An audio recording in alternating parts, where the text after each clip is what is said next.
Thanks for watching our News at 6. I'm Mike Tapp. And I'm Dana Winkle-Plack. Well, as the community reflects following that tragic car wreck Sunday morning that killed 3 ISU students, a story of bravery and hope emerges. Yeah, 2 young men who came upon the crash scene Sunday morning were able to help the 2 students injured in the crash get to safety.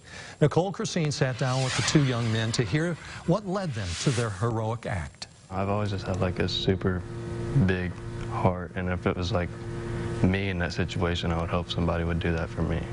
Big hearts and even bigger decisions.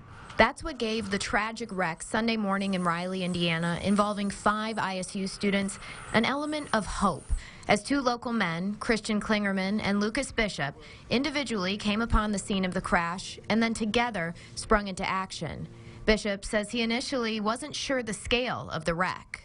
Part of the main reason I got out of my car was like trying to figure out what it was, because I thought that lightning had struck a tree, and I don't think either of us really, we kind of realized that someone was needing help, but we didn't really know the magnitude of like what was happening.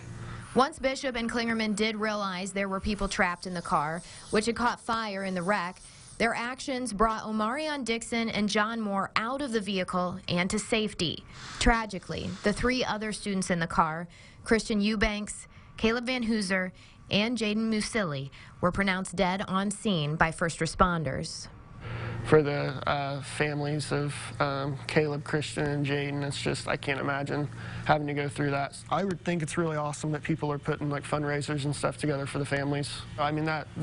That's really awesome, and like how the school's coming together. In the days since the wreck, the beginning of the healing process has not been easy. It's never really left my mind, honestly. Even after the night it happened, I went home and just broke down, and it's had been like that almost every night since then. But conversations with ISU football head coach Kurt Mallory and other football coaches have helped. It was reassuring a little bit to kind of know like that they're doing a little bit better, just know that like they're somewhat stable now. He kind of went over like just how they're doing and all that. People did exactly like what I think you would kind of hope them to do, and everyone really just kind of followed through with it and checked up. And the biggest help in their healing process? Knowing that Omarion and John are healing, and that one day they'll be able to meet the 2 young men whose lives they saved. I think that's going to be something that's going to help quite a bit. Just like, it's the positive side of it, and just being able to see them and talk to them. I just want to sit down and just have like a long conversation with them.